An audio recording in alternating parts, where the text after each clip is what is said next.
Assalamualaikum warahmatullahi wabarakatuh. Selamat sore teman-teman dan Bu Diah selaku dosen pengampu mata kuliah Sistem Informasi Akuntansi.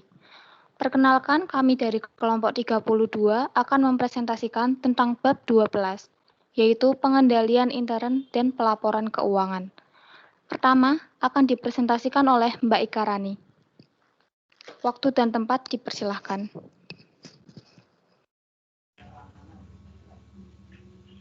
Definisi. Pengendalian internal atas pelaporan keuangan atau internal control over financial reporting adalah proses yang didesain di bawah pengawasan pimpinan perusahaan, pimpinan keuangan, dan dipengaruhi oleh Dewan Direksi, manajemen, karyawan lainnya untuk memberikan keyakinan yang memadai terkait keandalan pelaporan keuangan, penyusunan laporan keuangan untuk pihak eksternal sesuai dengan prinsip akuntansi.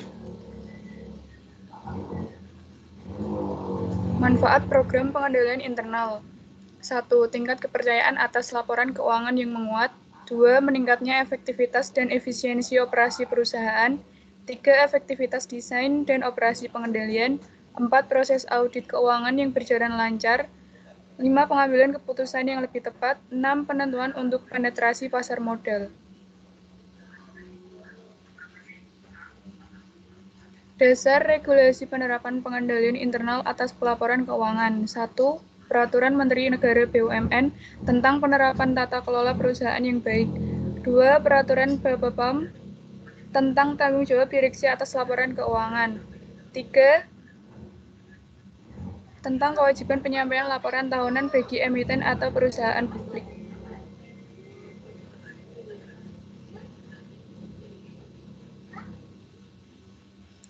Pengendalian internal atas pelaporan keuangan mencakup kebijakan dan prosedur. 1. Berkaitan dengan pemeliharaan catatan yang cukup, detail, akurat, dan mencerminkan transaksi dan sifat aset perusahaan. 2. Memberi keyakinan bahwa transaksi sudah dicatat sebagaimana dibutuhkan penyusunan laporan keuangan sesuai dengan prinsip akuntansi. 3. Memberi keyakinan tentang pencegahan atau deteksi oleh perolehan, penggunaan, atau disposisi aset perusahaan yang tidak sah secara tepat waktu yang bisa berdampak material terhadap laporan keuangan.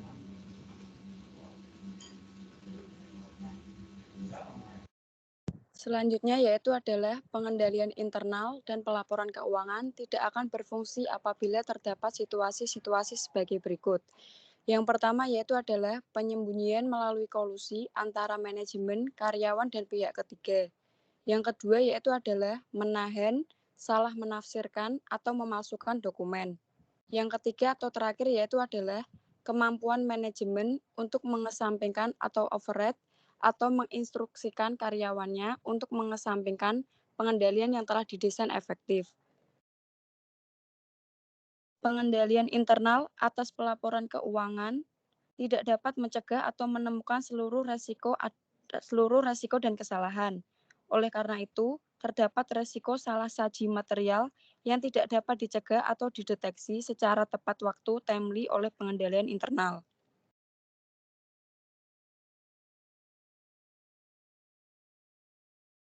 Rangka pengendalian internal adalah proses yang dipengaruhi oleh Dewan Direksi, manajemen, dan karyawan lainnya dan didesain untuk memberikan keyakinan yang memadai terkait pencapaian tujuan untuk kategori. 1. Dimensi pertama, tujuan. Yang pertama, pengendalian internal didesain untuk mencapai tujuan sebagai berikut. Terbagi antara dua, yaitu operasional, yaitu pengendalian internal untuk mencapai tujuan operasional dilakukan agar sumber daya yang tersedia digunakan secara efektif dan efisien. Yang kedua, pelaporan keuangan. Pengendalian internal pada bagian pelaporan keuangan dilakukan agar laporan yang dihasilkan dapat diandalkan. Yang C, kepatuhan, yaitu pengendalian internal dengan tujuan kepatuhan dilakukan agar dapat menjaga kepatuhan terhadap hukum dan peraturan yang berlaku. Yang kedua, dimensi kedua, yaitu pengendalian internal dievaluasi pada dua tingkatan yang berbeda. Yang pertama, tingkat entitas atau entity level fokus. Yang kedua, tingkat aktivitas atau activity level fokus. Dan yang ketiga, dimensi ketiga, pengendalian internal memiliki 5 komponen yang saling berkaitan. Yang pertama, control environment, yaitu lingkungan pengendalian adalah serangkaian proses dan standar yang berlaku untuk digunakan sebagai dasar untuk melakukan pengendalian ke seluruh organisasi. Yang kedua, risk assessment, yaitu setiap entitas menghadapi berbagai macam risiko yang bersumber dari dalam ataupun dari luar organisasi. Yang keempat, information and communication, yaitu informasi diperlakukan oleh entitas untuk menjalankan tanggung jawab pengendalian agar dapat menunjang pencapaian tujuan. Yang kelima, monitoring aktivitas, yaitu evaluasi berjalan, evaluasi terpisah, ataupun kombinasi dari keduanya digunakan untuk memastikan setiap komponen dan pengendalian internal berjalan dengan baik. Evaluasi berjalan dibangun dalam tingkat entitas yang berbeda-beda terhadap proses bisnis menyediakan informasi seiring waktu berjalan.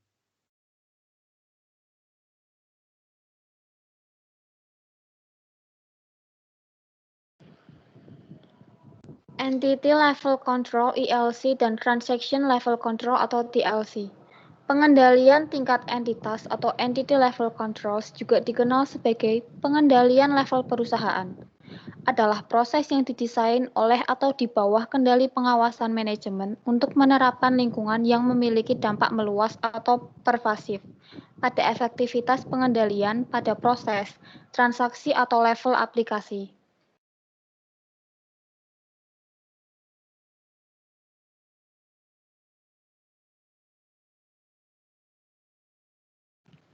Tipe pengendalian tingkat entitas. 1. Pengendalian tidak langsung, tingkat entitas atau indirect. Pengendalian yang penting namun tidak berhubungan langsung dengan kemungkinan dapat dicegahnya atau terdeteksinya salah saji yang material secara tepat waktu. Kedua, pemantauan pengendalian tingkat entitas atau monitoring, yaitu pengendalian yang dilakukan untuk memonitor efektivitas pengendalian lainnya. Namun, tingkat ketepatan pengendali ini belum cukup memadai, memitigasi resiko pelaporan keuangan. Yang ketiga, pengendalian langsung tingkat entitas atau direct. Pengendalian yang dirancang dan dilaksanakan dengan tingkat ketepatan yang memadai untuk mencegah atau mendeteksi secara tepat waktu. Pengendalian tingkat transaksional atau transactional level controls terdapat dalam proses dengan tujuan untuk mencegah atau mendeteksi salah saji melalui kesalahan error atau fraud, otorisasi, pengamanan dan pertanggungjawaban aset. Secara umum, pengendalian tingkat transaksional berkaitan dengan elemen aktivitas pengendalian dalam kerangka COSO atau COSO dan lebih berfokus pada account yang signifikan, serta proses atau transaksi yang memiliki kemungkinan error atau fraud sehingga menimbulkan salah saji material.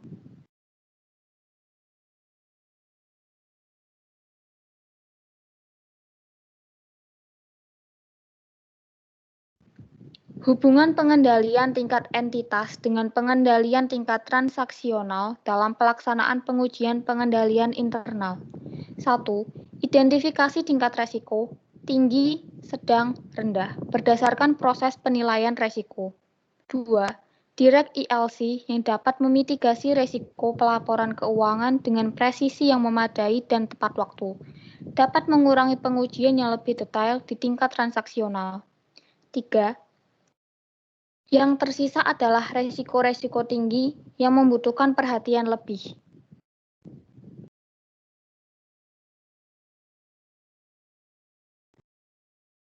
Selanjutnya adalah siklus dalam desain dan implementasi ICOFR.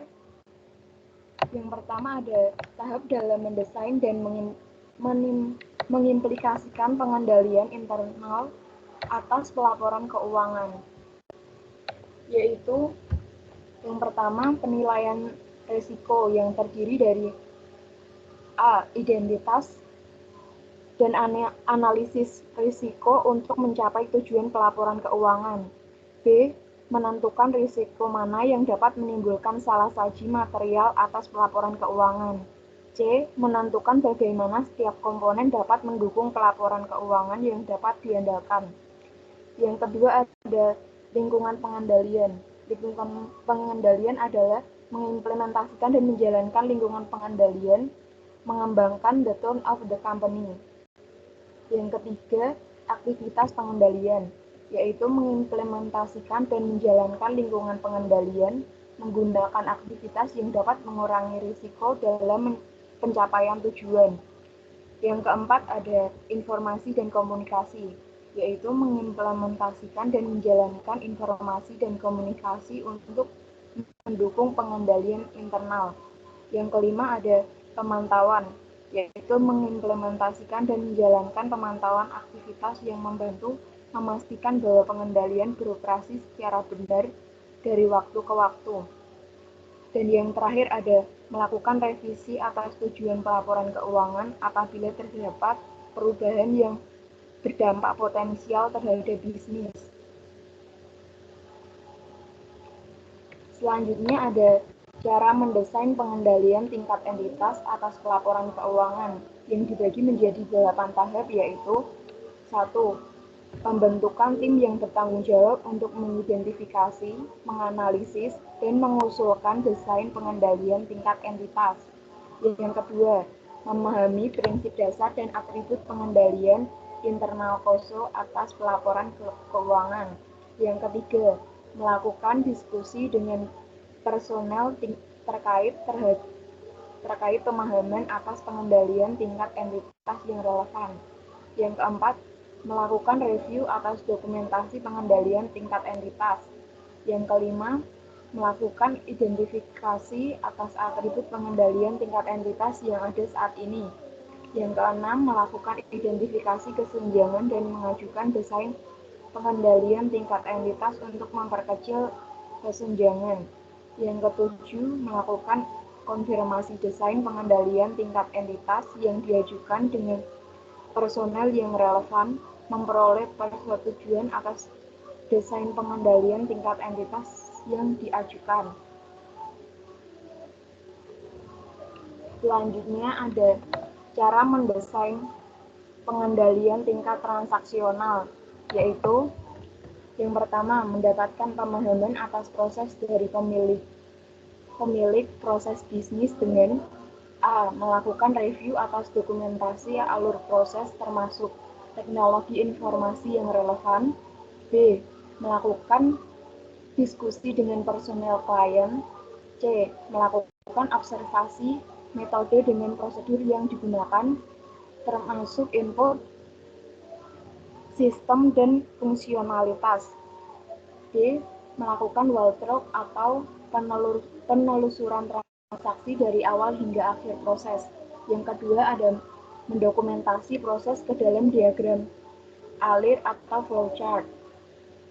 Yang ketiga ada melakukan identifikasi risiko untuk setiap proses yang direview. Yang keempat ada mendesain pengendalian untuk risiko yang sudah diidentifikasi. Yang kelima ada melakukan konfirmasi atas diagram alir termasuk risiko dan pengendalian dalam suatu proses pada pemilik proses bisnis. Yang keenam, memperoleh persetujuan atas desain pengendalian tingkat transaksional yang diajukan.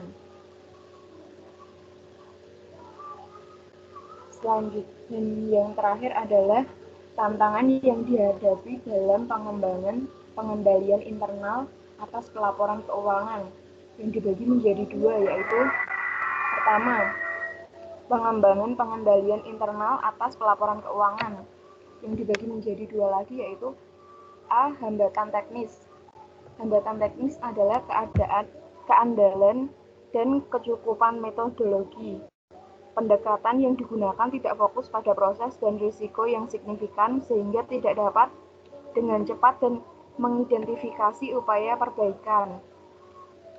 Desain pengendalian internal tidak optimal dalam menentukan pembagian tugas dan tanggung jawab. B. Hambatan non-teknis berupa aspek sumber daya manusia dan organisasi seperti komitmen manajemen dalam pengembangan pengendalian internal, kesiapan personil untuk menerima perubahan, ketersediaan dan kompetensi personil yang tidak memadai. Kemudian yang kedua adalah potensi permasalahan dalam penyusunan laporan keuangan. Permasalahan dalam penyusunan laporan keuangan ini yang berasal dari proses bisnis operasional dan proses tutup buku laporan keuangan.